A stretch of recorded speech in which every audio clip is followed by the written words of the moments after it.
오늘은 아람 시대의 중직자 오바댜라는 제목으로 우리 렘넌트들과 같이 말씀 나누도록 하겠습니다. 열왕기상 18장 1절 한번 보도록 하겠습니다. 열왕기상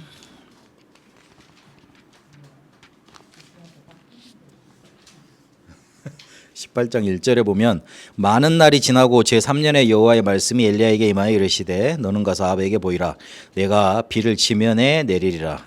그 전에 가뭄이 있어가지고 그렇게 3년 6개월 동안입니까 비가 안 온 그런 일이 있었습니다. 그래서 오늘 비를 내리겠다고 그러십니다. 3절에 보니까 아합이 왕궁 맡은 자 오바다를 불렀으니 이 오바다는 여호와를 지극히 경외하는 자라.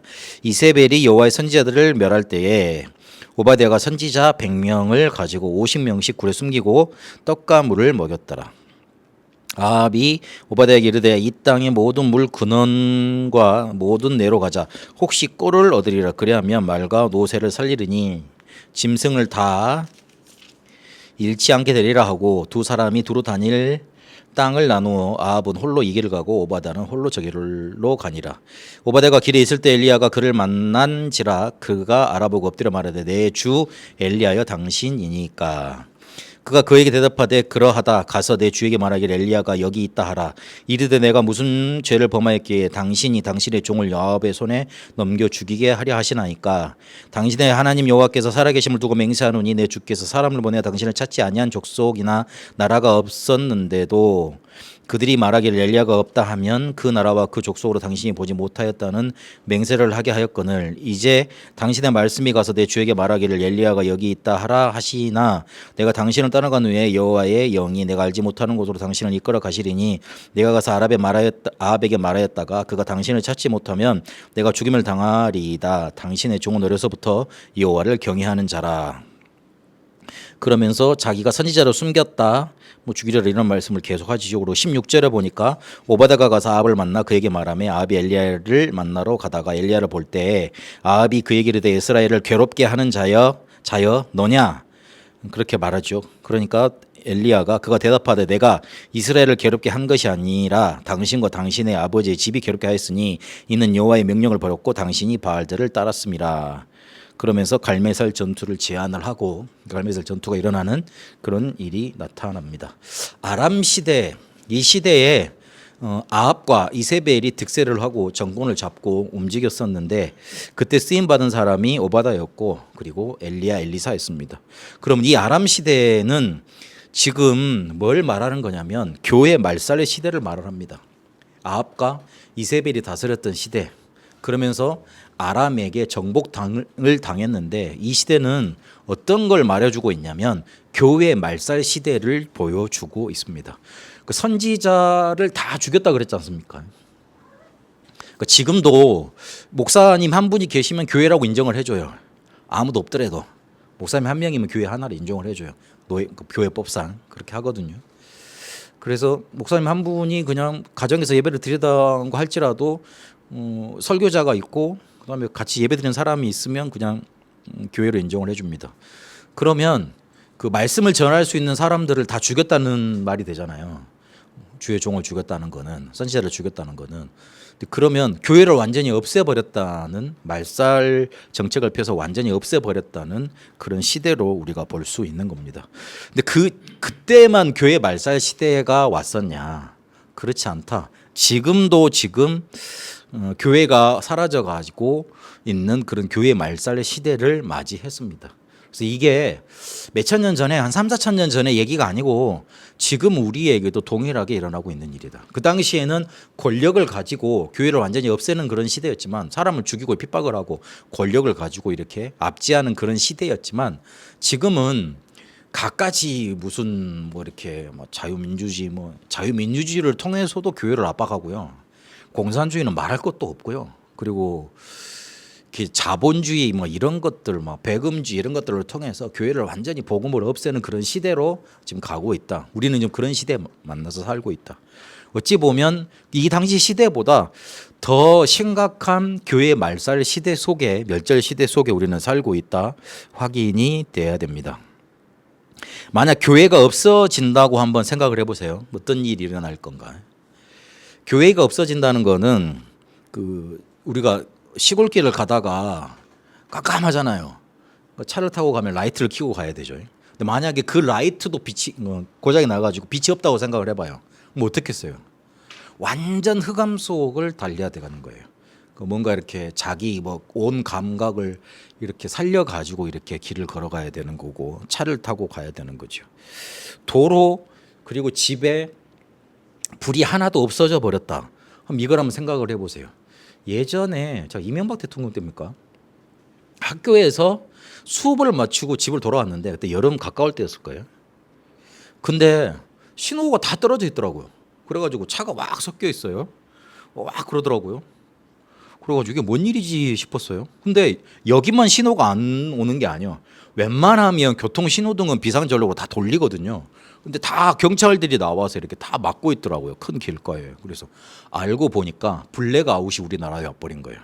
서울 지역에. 그래가지고 전체가 이렇게 정전이 되고, 정전이라는 게 어디 한 군데만 되잖아요. 그렇게 시설이 돼 있거든요.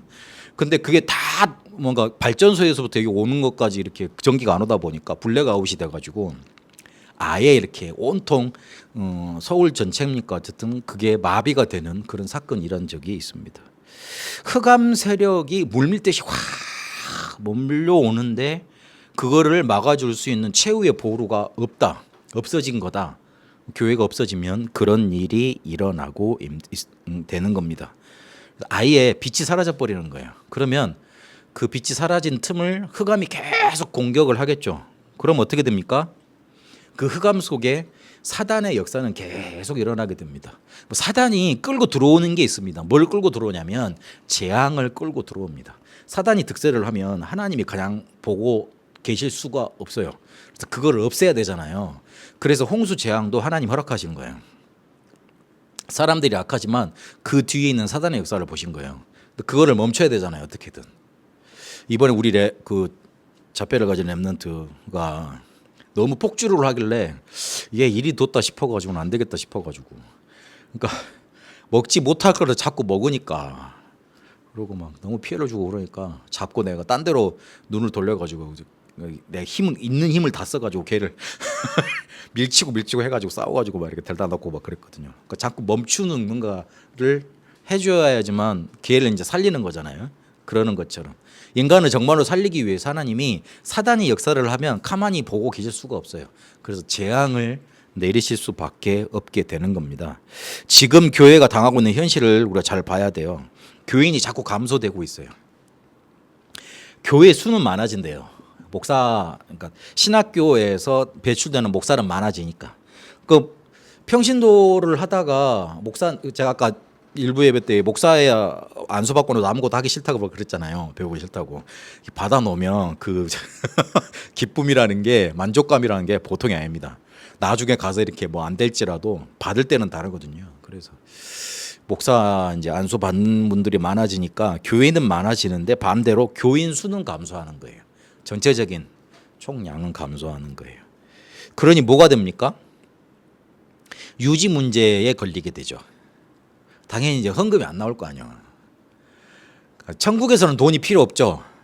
그런데 잘 생각해 보세요. 지금 이거 우리 간식 먹죠. 밥 먹고 그러는데 우리가 그 땅을 파서 갖고 오는 게 아니잖아요. 시켜야 되는 쿠팡이나 이런 데 뭐 쿠팡이처럼 시켜야 되는 거 아닙니까? 그러니까 당연히 잘 생각을 해보면 조금만 나가다 보면 돈이 이제 쓰이는 건데 근데 이게 교인 수가 줄어들다 보니까 이게 헌금이 안 나오게 되는 거죠. 현실적으로 말을 하면. 그럼 유지 문제가 걸릴 거 아닙니까? 그러면 당연히 어떻게 됩니까? 지속이 안 될 거 아닙니까? 그래서 제가 그 SNS나 이런 데서도 그 다른 개척교회 하시는 목사님들 가끔 이렇게 보고 그러는데 저같이 이렇게 전임으로 그 목회만 하는 분들은 거의 없어요. 그러니까 다들 이중직 무슨 일을 하셔야 돼. 무슨 일을 하셔야 되고 뭐 저도 뭐 예전에 그 생각을 했으니까 어디 부목사로 가기는 나이가 너무 있잖아요. 또 안 받아주고 그리고 갈 곳도 없고 그리고 실제로 가정은 있으니까 이걸 꾸려가야 되고 그런 현실적인 문제에 계속 부딪히게 되는 겁니다. 그러니 이런 분들도 있더라고요. 그 교인들하고 같이 이제 모아놓고 도저히 이제 우리 감당이 안 됩니다. 이제 우리 교회를 없앱시다. 그래가지고 회의를 해가지고 교회 없애는 회의를 해가지고 파하기도 했다. 그런 분들 이야기도 막 들리더라고요. 근데 그게 한두 사람의 얘기가 아니고 굉장히 많아지고 있습니다. 그 기근이라는 게 우리가 못 먹어서 굶어 죽는 기근이 아니고 그렇게 교회들이 하나 둘씩 폐쇄가 돼가면 영적인 기근이 오는 거 아닙니까? 그렇게 돼가는 겁니다. 그리고 반대로 반대 측면에서는 또 세상이 어마어마하게 기독교 공격해 놓고 있습니다. 넷플릭스나 그 다음에 어디 이렇게 막 영화 같은 데서 기독교 이렇게 반대하는 영화를 만들어내면 굉장히 뜹니다. 물론 교회가 지금까지 잘못해 놓은 것도 있습니다. 그런데 의외로 너무 얼토당토하는 얘기들로 이렇게 교회를 공격하는 것들이 많습니다. 그러니 우리 지금 그거를 바라보고 거기에 노출된 렘넌트들이 교회에 대해서 부끄러움을 갖고 있는 경우가 상당히 많을 거예요. 좋은 면을 말해주는 건 모르겠는데 그런 분들도 많을 거라니까요. 그래서 어떻게든 교회가 지금 공격을 받고 있고 안에는 쪼그라들고 있고 밖에서는 공격을 해오고 그래서 어떤 시대를 만들어내느냐 완전 교회를 말살시켜버리는 그런 시대를 당하고 있습니다.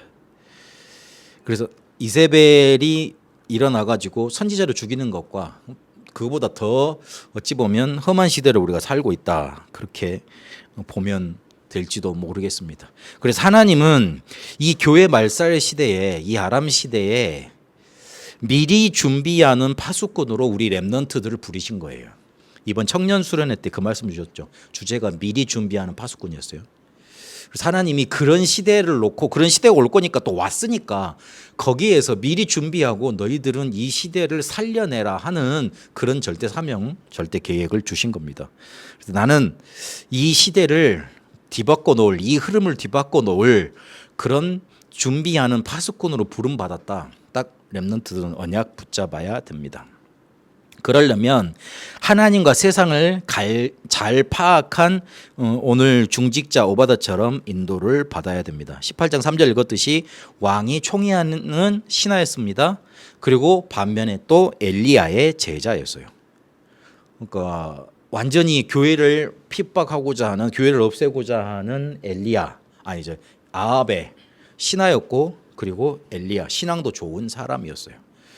그 이세벨이 일어나서 하나님 믿는 선지자를 다 죽였다 그러는데 어떻게 하나님 믿는 사람이 왕의 신하가 될 수 있었겠어요? 필요한 사람이었던 거죠. 악한 사람일수록 나쁜 놈일수록 자기한테 이익되고 자기가 필요한 사람은 붙들어 놓으려고 합니다. 근데 얘가 너무 필요한데 교회를 다니네. 그런데 너무 필요해. 돈을 쉽게 말하면 다른 사람들은 10,000원밖에 못 벌어주는데 얘는 한 1,000,000원씩 벌어줘. 그럼 어떻게 되겠어요? 당연히 쓰지요. 그렇죠. 나쁜 사람일수록 이익을 챙깁니다. 그래서 남들한테 혹시 막 내가 인정을 못 받고 어디서 막 이렇게 막 내침을 당했고 쫓김을 당했다 그러면 저 사람이 나쁜 사람이다. 왜 나를 이렇게 끝까지 써준다 그래놓고 안 써주냐. 그걸 탓할 게 아니고 나를 좀 먼저 돌아봐야 돼요. 내가 그 사람의 기대에 부응이 안 된 거야. 쉽게 말을 하면 그러니까 이득이 되면 그 우리나라 말에 뭐 있잖아요. 공짜라면 양재물도 먹는다고. 그러니까 우리나라 사람들은 더 이익에 밝은 사람들이기 때문에 세상이 그렇기 때문에 그 좀 충족시켜주는 뭔가를 내가 사람한테 못 해준 것도 생각을 하고 내 힘을 길러야 돼요. 내 실력을 길러야 되고. 이거는 변하지 않습니다. 그랬는데 또 뭘 했냐면 선지자 100명까지 키우는 그런 일을 했습니다. 그 여러분이 어디 가서 일을 해보면 알지만 모든 정보는 가장 그 위에 있는 탑에 있는 사람한테 다 가게 돼 있습니다. 원래 그래요. 그 왕한테 그 나라에 있는 정보가 다 몰리는 거예요. 그러면 이 오바댜가 선지자 100명을 키운다는 거는 자기 그 왕의 이렇게 정책에 완전히 반대하는 정책 아니에요. 그 일을 하고 있는 거 아니에요. 그걸 몰랐겠냐고요. 다 알지. 왜 몰라요. 근데 그걸 봐줄 정도로 오바댜가 너무 일을 잘한 거예요. 이 사람이 없으면 내가 국정을 잘 못하겠구나. 이걸 유지를 못하겠구나. 다 파악이 된 거예요. 그 정도로 여러분은 좀 실력을 키우시라. 그렇게 하면 됩니다. 너무 간단한 거 있잖아요. 공부는 당연히 열심히 해야 돼. 그리고 좀 사고를 키울 수 있는 독서 계속 해나가야 돼요. 그리고 체력적으로도 힘도 있어야 돼요. 그런 것들 자꾸 그렇게 해나가야 돼요. 특히 고등학생들은 잘 들어야 돼요. 공부는 생각 가지고 하는 게 아닙니다. 옛날부터 하는 말이 있어요. 엉덩이 가지고 하는 거라고. 그러니까 집중할 수 있는, 오래 할 수 있는 뭔가 힘이 있어야 된다는 거예요. 그렇게 힘이 있어야지 공부도 되고, 그리고 실제로 가서 일을 해보면 뭐 하나 맡겨주면 끝까지 이렇게 마무리하고 뭐 이런 것들이 필요하거든요. 그래서 아무리 노력을 많이 했어도 성과를 못 만들어내면 일을 안 한 거예요. 이 말을 알아들을는지 모르겠는데 아무리 일을 잘했어도 뭔가를 만들어내야 돼요. 그것도 그 사람 마음에 맞게 만들어내야 돼요. 그래가지고 그 사람이 못 만들어냈다고 막 나를 핍박하고 이러면 되게 막 그 저기 뭐라 그럴까 막 싸우고 막 힘들어하고 막 그러던데, 그러지 마요. 만들어낼 수 있어야 돼요. 그러려면 힘도 있어야 되고 끈기도 있어야 되고 뭔가 있어야 돼. 안 그러면 나도 그냥 엄마 아빠 이렇게 밑에서, 그늘 밑에서 맨날 이렇게 막 하여튼 그렇습니다. 여러분은 뭔가 이렇게 막 힘내가지고 엄마 아빠도 막 돕고 이렇게 가정도 살리고 이렇게 친구들도 살리고 그런 축복 받게 되시길 바랍니다. 렘넌트들, 그래서 오늘 오바댜가 했던 영적인 싸움 요거 하는데 심부름할 수 있을 정도로 그렇게 준비를 해나가세요. 이 말을 한번 잘 생각해 보세요. 지금 하나님이 가장 필요하다고 생각하는 것에 오바댜를 썼습니다. 하나님이 여러분을 쓰시려고 딱 가장 필요한 때를 찾고 계시는데, 그때 하나님 나 할 수 있어요? 그렇게 손들고 나가서 쓰임 받을 수 있는 준비를 지금부터 해 나가야 됩니다. 그래서 무슨 역할을 했냐면 가장 극과 극에 있는 사람들을 만나게 했어요.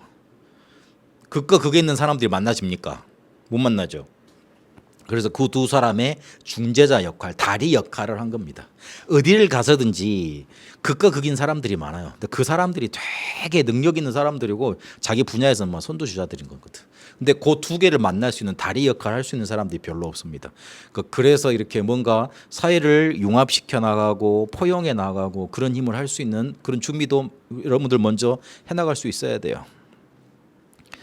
그러면서 뭘 했냐면 그 갈매살 전투에서 영적인 승리하는데 굉장한 도움을 줬고, 그리고 거짓 선지자를 없애는데 큰 발판을 놓게 됩니다.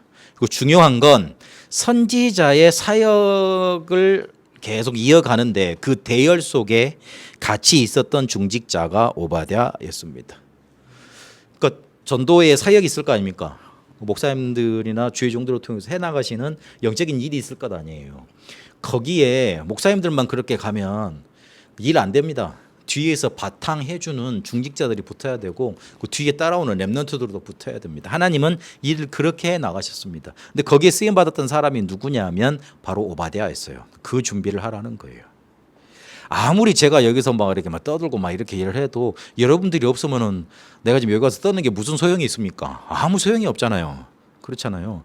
나는 교회에 별일 하는 거 없네 그 생각을 먼저 할 게 아니고, 여러분과 저랑 이렇게 같이 만나서 교회를 하고 예배하고 이러는 것 자체가 굉장히 큰 지금 뭔가의 대열 속에 하나님이 이끄시는 그런 여정을 같이 가고 있는 겁니다. 그 별거 아니라고 생각하시면 안 돼요. 나는 뭐 헌금도 그렇지 뭐 헌신도 그렇지 말 훈련도 제대로 못 가지 뭐 이런 생각만 가지지 마시라니까. 같이 이렇게 하나님의 교회를 하게 하셔서 뭔가 하나님이 이끌어 가시는 응답의 대열 속에 같이 가게 만드시는 겁니다. 그 생각이 없으면 항상 소외됩니다. 항상 목사님 관심 속에서 벌어진 것 같고, 아이고 목사님이 저 사람을 이뻐하는데 나는 그런 것 같고 막 그렇게 돼가고 나한테 관심 없는 것 같고 기도도 안 해주는 것 같고 막 자꾸 이렇게 된다니까. 근데 그게 아니에요. 같이 가고 있는 거예요. 그걸 보고 가셔야 되고, 그리고 우리 목사님은 뭘 제일 관심 있어 하시지? 그리고 하나님 우리 목사님을 나를 왜 만나게 하시지? 그래서 뭘 하게 하시려는 거지? 그걸 좀 이렇게 관심 두고 질문하실 수 있어야 돼요. 저는 딱 그래요. 성도님들이 별로 힘들다 그러면 별로 이렇게 그렇겠구나 그러는데, 렘넌트가 어렵다 그러면은 두 발 두 손 다 이렇게 벌어지고 찾아가지더라고. 하나님이 저를 전도사 때부터 그렇게 만드셨던 것 같아요.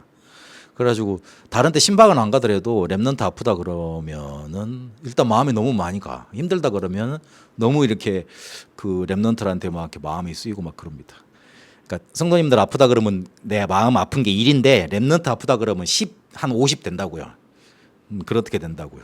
그래서 앞으로 우리 교회 이름이 다음이라는 것도 다음 세대에서 다음 세대들한테 이 복음 운동을 전해주자는 의미가 더 크잖아요. 그래서 그런 의미가 있기 때문에 조금 우리는 앞으로 후대 살리고 렘넌트 살리고 그러는데 마음을 두고 더 중점을 두고 인도를 받을 거다. 그렇게 보시면 되겠습니다. 선지자가 못한 일을 했습니다. 오바다가 실제로 100명의 선지자를 숨기는 일은 그 재정이 들어가는 일이잖아요. 막으려면 권력이 필요하잖아요. 지키려면 뭔가 이렇게 사람을 동원할 수 있는 시스템을 돌릴 수 있는 힘이 있어야 될 거 아닙니까? 선지자가 그 혼자 엘리야가 하지 못하죠. 그런데 그 일을 한 거예요. 선지자가 못하는 일을 했어요. 그리고 선지자가 준 미션을 수행을 잘 했습니다. 엘리야와 엘리사를 만나게 하는 일을 했잖아요. 그 엘리야가 찾아가서 좀 만나게 해줘 그러니까 미션을 준 거 아닙니까? 그 미션을 자기가 죽을 줄 알고도 피해갈 줄 알고도 하게 됩니다. 오늘 보니까 나 죽을 건데 그거 하면 되겠냐 그러면서도 가서 하잖아요. 그래서 선지자가 준 미션을 잘 수행을 했습니다. 그리고 선지자가 사라졌지 않습니까? 엘리야가 사라졌잖아요. 그런데 그 뒤에 뭘 했냐면 도단성 운동이 완성이 되거든요. 근데 그 도단성 운동을 엘리사 혼자서 했겠냐고요? 그렇지 않죠. 이거를 뒤에서 뭔가 이렇게 받쳐줄 수 있는 시스템을 해준 사람이 누구였냐면 오바댜였습니다. 우리 렘넌트들은 그런 중직자 준비를 미리 하시고 우리 중직자분들도 그걸 좀 마음에 담고 계시라. 내가 여기서 교회에서 있다는 거는 부르셨다는 거는 우리 목사님이 그리고 교육자가 못하는 일이 있을 거다. 그리고 나에게 주신 미션이 있어요. 그리고 미래에 이거 완성하도록 우리가 발판을 계속 깔아야 됩니다. 그래서 이거를 어떻게 하면 할 수 있겠느냐? 흐름 바꾸는 기도, 이걸 우리가 시작하면 됩니다. 흐름을 바꾸면 됩니다. 교회 지금 말살 시대로 가고 있잖아요. 영적으로 완전 재앙이 오는 시대 아닙니까? 이 흐름을 바꿔야 돼요. 이대로 놔둬서는 안 돼요.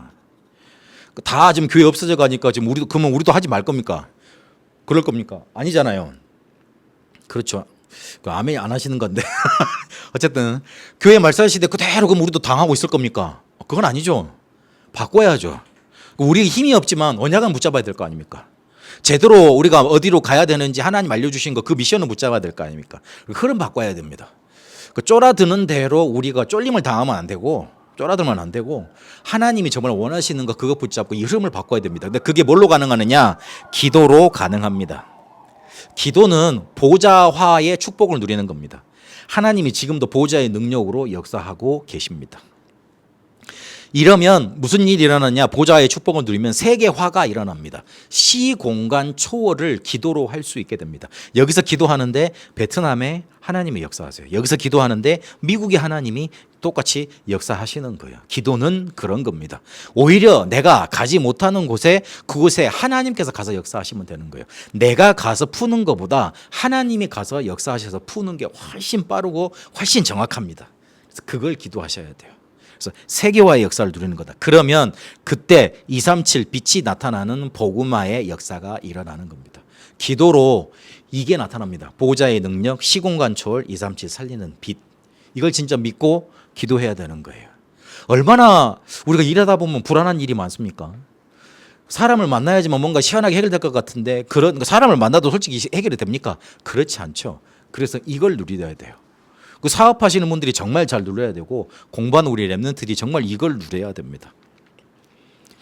쉬운 말로 힘 있어야지 그 힘 가지고 문제를 풀어가기 시작합니다.